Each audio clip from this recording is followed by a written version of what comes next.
What's up guys? Welcome to the first video of a series called Work to Create, where 1 week after I release a video, I explain to you guys exactly what work I put into it, tips, tricks, and links, all to help you guys become better content creators. So let's get to it. The first thing we're going to do is plan. So what message do I want to convey to my audience? What visuals do I want them to see? And how am I going to keep their attention? So first, the message. The message was, in my last video, I'm going to change the name of my YouTube channel and all of my corresponding media accounts. I made that very obvious in the title, and I kind of spread it out throughout my social media that something was happening. I spread that message right away. As far as visuals go, I knew I wanted to do a face-to-face because what I was talking about was very important to me and personal, and I wanted you guys to be able to feel that.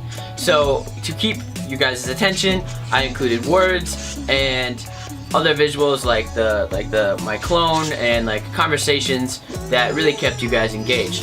The next thing I did is I figured out how I wanted to keep your attention. One of those was my clone, and the other things were like just conveying emotion to you guys and really explaining how much it meant to me. The second thing is getting content. So you just gotta get out and start shooting. It's as simple as that. You just gotta start doing it and figure out what you want and what you're seeing and what you like and don't like, and get as much content as possible. I can't stress this enough. The more content you have, the more you're gonna have to choose from. And so then the last one is be like, with getting content, like be the best that you can be. Like for example, in the last video, I shot it 3 different times. And I shot it 3 different times not because like I couldn't use the other ones, it's just they weren't as good as I knew I could be. And so it's really shoot until you're content, shoot until you're happy with what you've gotten, and until you're fully satisfied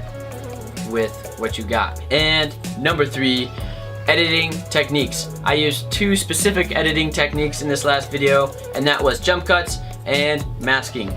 Jump cuts are basically cuts in a video where it goes from one clip to the next clip.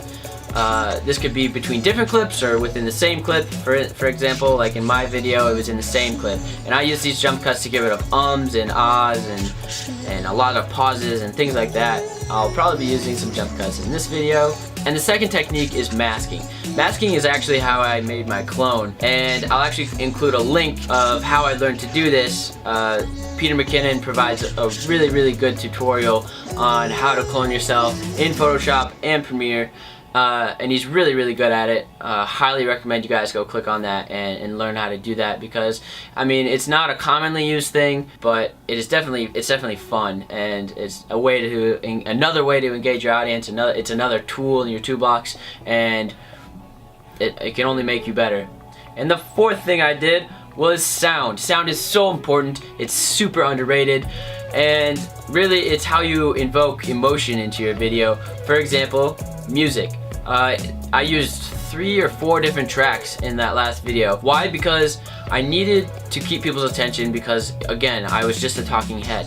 And so what I did in the beginning is kind of coffee house, just kind of, you know, what's up guys? And then I go to sad, where, you know, I was talking about how I was not content with what I was doing, and it was a way to grab people's attention, be like, yo, this guy actually cares about what he's doing. And I kind of went into this heavy metal music when my twin came in, because I wanted to convey, you know, anger. Like, he's very angry with what's going on and just not happy at all. And then from there I went to kind of like a hip hop, just kind of a more bouncy track, because I wanted people to stay connected again, like just constantly changing it.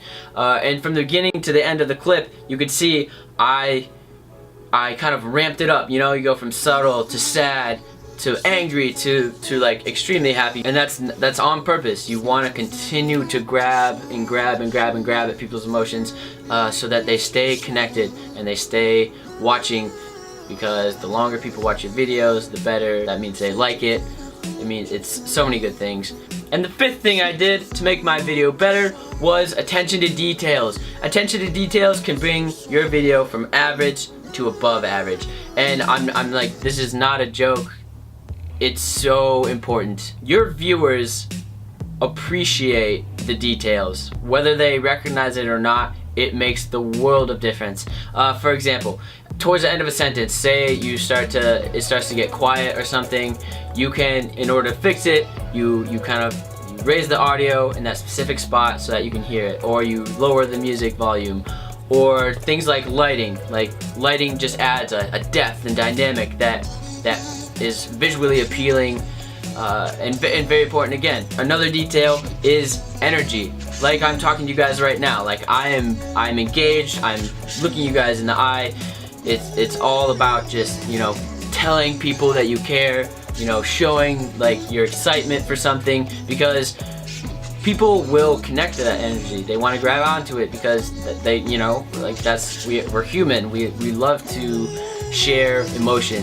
That's it, guys. There'll be a summary down below of all the things that we talked about, along with the links to all the tutorials that I used to make my last video. Shout out to all the YouTubers that are helping us become better. And subscribe to my channel if you haven't already. Like this video again if you liked it. And yeah, I'll see you guys in my next video. That's a wrap.